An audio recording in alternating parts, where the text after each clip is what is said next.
I'm Mark, and this is Alter Ego Comics TV for the week of March 28th, 2012. And you'll notice that Josh is not here today. We have a special guest. This is Mark L. Miller, who is a Lima native, now living in Chicago. He's a 1991 graduate of Lima Senior High School, for all of you local folks.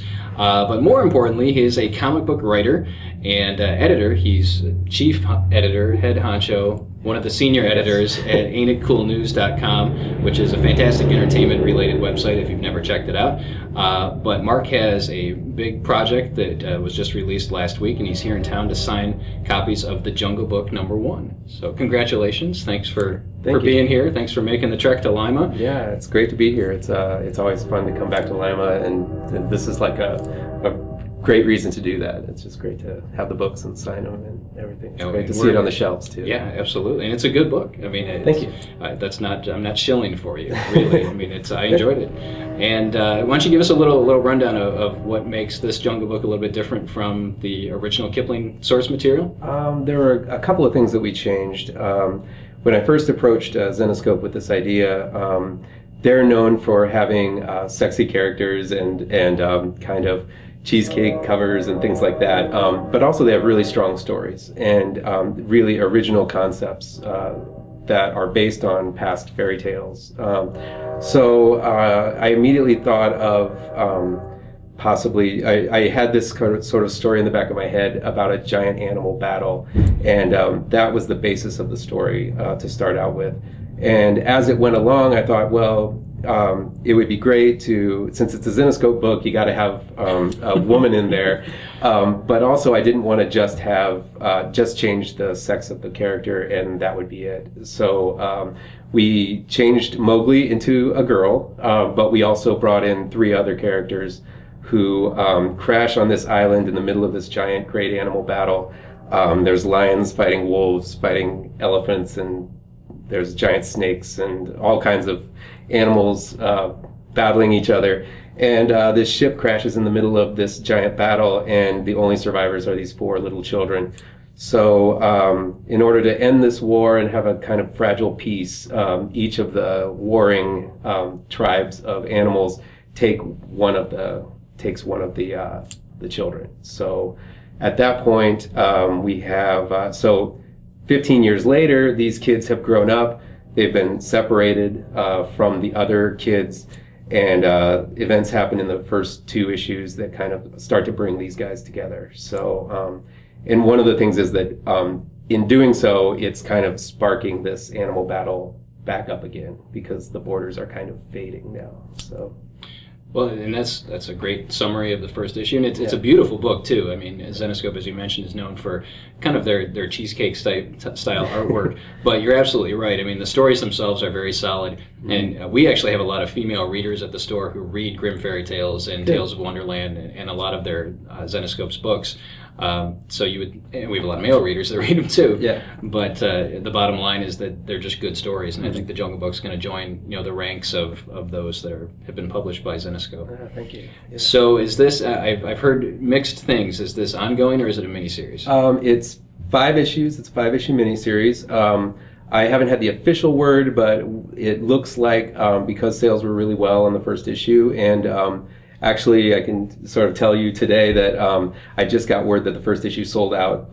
So awesome. There will be a second printing of the book. So that'll be pretty exciting. Just I've never had a book sell out before, so that's awesome. Yeah, that's exciting. Yeah, and so also that means that there will be probably 2 more series set in this with this story, and I've kind of laid little Easter eggs along the way in this story to expand upon in the next couple of stories. So it's going to be kind of a big epic tale with Game of Thrones starting this weekend. It somehow reminds me of Game of Thrones, where you have these different kind of royalties fighting each other. There's Shere Khan thinks he's the king of the jungle. There's King Louis. He's a orangutan, or actually in this book he's a howler monkey, and he is kind of insane, and he shows up in issue 3, and Ka is this giant python who shows up in issue 4. So all of the characters that you grew up reading about in the Kipling stories and watching on the Disney show, Disney cartoon, they're all going to be there. They're just going to be slightly different, slightly a little bit more twisted, I think. I love horror stories. I love horror movies. So there's always going to be some of that little touch of horror in there. But I think it's probably maybe PG or PG-13. That's probably a rating that was the guideline they gave me at Zenescope to keep it. Well, that's good. That's one of the things I was pleased to see, because it really could have gone in a variety of directions. Yeah. And it makes it easier for me, I guess, to reach a wider audience, and for you too. Yeah. If it's, I mean, you know how movies are too. Everything has to be PG-13, so Yeah. you get cast the widest net possible. Yeah, it's not going to be like Crossed or anything like that. I don't want to scare away readers. You know, like there's that. an audience for that too, but Sure, that's not going to be in your books, No. or at least Jungle Book anyway. No. Another book I want to talk about, which is becoming harder and harder to find, is Nanny and Hank. Yeah. And if people have the opportunity, I highly recommend finding it wherever you can. At your local comic book store would be my first choice. But it's out of print. And tell us a little bit about Nanny and Hank. Nanny and Hank is a story I wrote for Blue Water Comics about, gosh, I guess it was 4 years ago, and it was published. And I think, did I do a signing at your store for Nanny and Hank? It wasn't for Nanny and Hank. It was for something else. Vincent Price Presents. Yes, yeah. And actually, I think it was for your first Blue Water work. Yeah, and that was the first book I ever did, and I'm so appreciative for you to bring me in to actually do that signing and everything. But Nanny and Hank was an idea that the president of Blue Water, Darren Davis, approached me with. He said, I want to do a story starring my grandparents, but I want to turn them into vampires. He goes, what can you do with that? And I was on, actually, he texted me, I was on a plane going to San Diego, the San Diego Comic-Con for the first time ever. And so all through the Comic-Con I was thinking about it. And on the plane ride back, I started writing kind of like a script for it. And a couple of months later, I dropped it in Darren's lap, and he seemed to love it. It's about a pair of old folks. They are happily married, living in retirement in Florida. One of them happens to run over a vampire on the way home from the DMV, and they actually are attacked by the vampire and turned into vampires themselves. So it was kind of a flip side of Twilight, where all these kids are young and beautiful. These are old folks, and they are dealing with being immortal as old people, and what that means to them. Also, they're trying to kind of they're trying to hide it from their grandchildren, who are very nosy, and they have their suspicions themselves. They watch vampire shows on television, so they know what vampires are, and so they kind of are suspecting that they're vampires. So the film was actually optioned for, or the comic was actually optioned for a film just a couple of months ago. And so I talked with the producers just about a month or two ago, and it looks like things are going to be moving pretty quickly with that. He was doing meetings, he was talking about setting up scripts and all of that stuff. I don't know how I'm going to be involved in that, but it's just exciting just that something I wrote is going to be actually put on the big screen someday. Yeah, it's in development, so you never know when that's going to happen. It might be the old in development. Yes. So I mean, there are films that have been in development for 10, 15 years, so you never know what's going to happen. But still, just the fact that it's one step closer is just pretty exciting. Well, it's a fun book. I mean, it's not all laughs. I mean, they go through the trials and tribulations of being geriatric vampires. But if you have the opportunity to pick up Nanny and Hank, I would definitely check it out, because it's a really good read. I believe it's going to be reissued. I'm not sure the exact date, but Blue Water is going through a new publisher, I believe, right now. So they're going to reissue a lot of their more popular books, and I think that's going to be one of them. So. I know I was disappointed that we could not get any copies in for Marc to sign today. I brought a couple though, so excellent. I could have them from the store. Well, since I mentioned at the beginning of the show that Marc is one of the chief comic reviewers at Ain't It Cool News. He goes by the handle Ambush Bug. If you're on the website looking for things that he's reviewing. And so I asked him, literally 15 minutes ago when he got out of his car, to see if we could maybe run down the top 5, give or take, and because we're making this up as we go, top 5 current series that he would recommend people check out. So I've given him a few minutes to think about it. Yeah. Why don't we start in no particular order? let's see. I guess the first one is I, Vampire.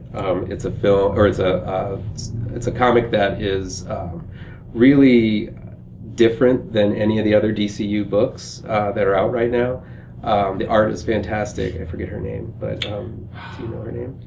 I don't. I want to say like Andrea Sorrentino, but something I don't like know that. if that's yeah. her or I think someone it's Andrea else. something. Yeah. Actually, I think it's a man. Oh, it is I could a man. be wrong. Okay. I believe he's Italian. Also. Well, it's whoever he, she is. The penciler on I, Vampire is awesome. It's very Jay Lee-ish. Yes. That was one of the things that drew me to the book. Mm-hmm, definitely. And Josh Fialkov is one of my favorite writers. And just to see his take on vampires, it's very different than the regular vampires that you see all over the place. It's more of like an eternal struggle between a man and a woman. Kind of, gosh, how would you describe that? It's vampires in the DC universe, but in a good way. You're absolutely right. The main characters are lovers, but they're at odds now because the woman wants to rule the humans, the man wants to coexist with the humans, and we're seeing how that plays out. She's building an army to basically enslave humanity. And in the past few issues, we've seen some of the traditional DC Universe people show up. We've had Batman in a couple of issues. They've name-checked Green Lantern and some other folks. So it's a lot different than the Marvel Universe version of vampires and what we saw a few years ago with the big, X-Men and versus Dracula and those things. But the look is like nothing else that's on the stands right now. And Fialkov is he's definitely one of the top writers to watch right now. Yeah, he's one of the best horror writers out there. He just has a really good sense of story, and also he really gets under the skin of the characters, which is really nice. So. I concur. What else have you got for us? Sure. Oh, let's see. I really like anything by Scott Snyder. Starting with American Vampire, I think it's just a fantastic series, and it's another horror book. It's got vampires in it, but it's another fresh take on vampires. Basically, it's about an American breed of vampire that is very different from the type of vampires that we're all familiar with in the classic movies. They're much tougher, they're grittier, they're more fierce, and to me, that's kind of new and interesting to me. Well, it's tough to do new stuff with vampires. That's actually good. Yeah, and definitely. Actually, you could be Josh, my regular co-host here, because we end up talking about the same stuff. I mean, Scott Snyder is probably our favorite writer at the store right now, because everything he has written, from American Vampire to Severed to Gates of Gotham, of course, to Batman now, which is probably another one on my list too. With Scott Snyder, he's just. I get nervous when I see a writer have this much success on top of each other, because eventually maybe something won't strike my fancy, but so far everything that he's written has been just amazing. I guess number 3, Animal Man.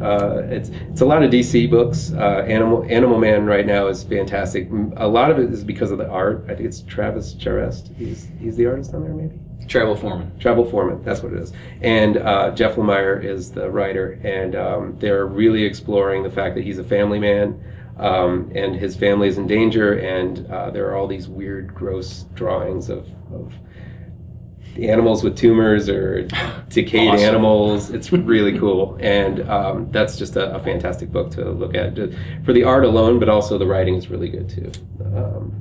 And something other than DC. The Walking Dead. I love The Walking Dead. Now, did you love The Walking Dead before the TV show started? Yeah. I got into it about a year into its comic book run, so I had to kind of really dig to try to find the back issues, but luckily they came out in trade pretty quickly, so I was able to catch up pretty quickly. So I've been an avid follower.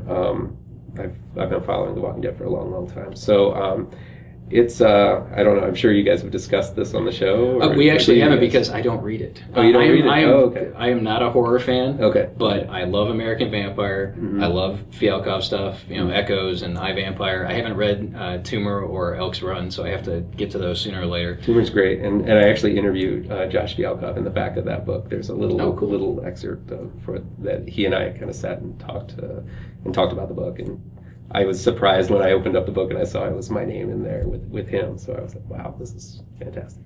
We talked about Walking Dead a couple of weeks ago because the first volume had surpassed Watchmen in our store as the best-selling graphic novel. We've been open 7 years, and Watchmen, thanks to the movie and just thanks to Watchmen being Watchmen, had always been #1. And Walking Dead Volume 1 has now surpassed that. In fact, last week, which was the week after the season finale of Season 2, we sold out of every version of Volume 1 that we had, the hardcover, the softcover, and we stocked fairly deep on Volume 1, so it was crazy. It was like after the season ended, people just wanted more Walking Dead, and thankfully they came into Alter Ego, and I'm sure they hit, from what I'm hearing from other retailers, I mean, this is just bringing in more new readers to comics than possibly anything ever, I would say. I mean, people always assume when a movie like Sin City or Watchmen or your big Marvel movies come out that we see this huge influx of new readers at the stores, and that's unfortunately not true. We would love to see some of the millions of people that are going to see Avengers and Iron Man and Spider-Man pick up the comic books. But with Walking Dead, I think it's probably a pretty high percentage of people who started out watching the show, fell in love with it, and are now seeking out the comics.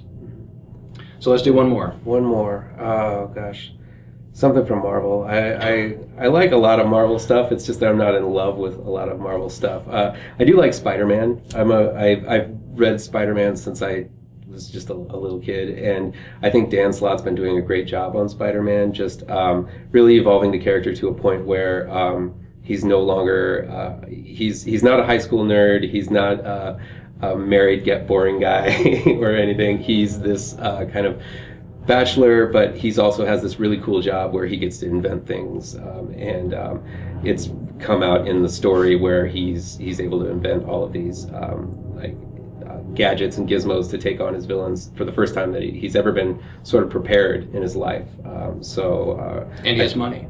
He has money now, yeah. And Aunt May is like shipped off somewhere. Yeah, was she like Boston or someplace? She was married off, and she's not there anymore. So it's all of the cool stuff in Amazing Spider-Man, and none of the uncool stuff that's been kind of baggage for him for the last couple of years. So I do want to say that we did not discuss any of this in advance, and it just is a coincidence that he talked about 3 or 4 of the things that we talk about almost every week that we love, and it's just because they are that good. They are. Amazing Spider-Man hasn't been consistently good in a long time, and having Dan Slott as the sole writer of that book for almost 50 issues, since 648. You can really tell because there's a lot of continuity. You see a lot of character growth. You see these new characters that have been introduced. And I think having Peter work at Horizon Labs was the best thing that could have ever happened. I mean, it was cool when he was teaching high school in Straczynski's run, but to have him using his scientific background to actually develop these products, I hope that sticks around for a long time. Yeah. Can I mention one more? Just as you mentioned that, it kind of popped into my head, but I love X Factor. Peter David is just a fantastic writer. Is that it? Well, Peter David is like probably my hero. It's if I ever have a writing hero, he would be the person that I would really look up to as someone I would want to write like and be like. I actually have a picture that I cherish of him and I standing next to each other, and I'm kind of bowing down to his greatness. But he writes X Factor, and he puts so much character into that, and so much humor, and you really know these characters, and you really fall in love with these characters, and he takes them to really weird places and does all of these really crazy comic booky things to them, but he never loses that humanity in them, and that's what I really love about his writing on that book. Absolutely, and as I said, X Factor is one of my favorites. I'm just behind in reading it, and Josh is the biggest X Factor fan at the store that you'll find. But I thought it'd be interesting to get another fan / writer / comic geek's perspective on what's hot in comics now and what he appreciates. And it's all the same that you are. Yes and no. I mean, you lean more towards the horror, but that's who you are. Okay. Which is fine. But we definitely want to thank Marc for taking some time out and making the trip from Chicago to Ohio to sit down and do the video show with us. But also we're going to head over and hopefully have some people lined up to sign or to get signed copies of Jungle Book #1. And if you're watching this outside of the area, definitely hit your local comic book store and pick up Jungle Book #1 from Zenescope Comics by Marc L. Miller. And is there, can I interject just like 2 things, 2 small things? Sure. I'm very sorry. And time. I didn't. I'm sorry. Is it time's up? No, go ahead. Okay. Well, one thing is that Zenescope is running a program right now through Kickstarter where they're trying to they're trying to get John Schnepp, who directs Metalocalypse and a couple of other projects on Adult Swim and the Titmouse company, to do Grimm Fairy Tales animated series. And there's no specifics there, but that could mean a Jungle Book. Jungle Book could show up there at some point. So it's a Kickstarter program. You can find that out at Zenescope. The other thing is that I'm coming up here in probably the next couple of months. I'm going to be putting I have my own like 5-page story in Occupied Comics, which is. It's kind of a response to the Occupy This movement that happened last year, right around New York Comic Con. I was talking to some people there, and it was going on at the same time that New York Comic Con was going on. And so since then, they have Alan Moore joining that book. Dave Gibbons, both of those guys are on Watchmen, and Art Spiegelman, who did Mouse. They're all contributing to this book. It's going to be a huge volume of a lot of creators. Steve Niles is in it. There's Brandon Seifert, who did Witch Doctor, and there's a whole bunch of different guys on there. And it's really cool. I don't really do political comics or anything like that, and I don't really have a lot of strong political views. But I was able to write a little something about student loans, which is something you probably are familiar with. I am very familiar with that. So that's what my piece is about. So yeah, check that out. It's going to be coming out through, I believe, I'm not sure. It's like later in the summertime. But I'll check out Ain't It Cool News, and I'll update people on that. So. Yep. And again, it's probably something you can order through your local comic book store. I know we'll be more than happy to order that for anyone as well. So again, thanks to Marc, and best wishes, all continued success to you. And we'll be back next week. Josh should be back next week with our regular format. Thanks for watching. Thank you.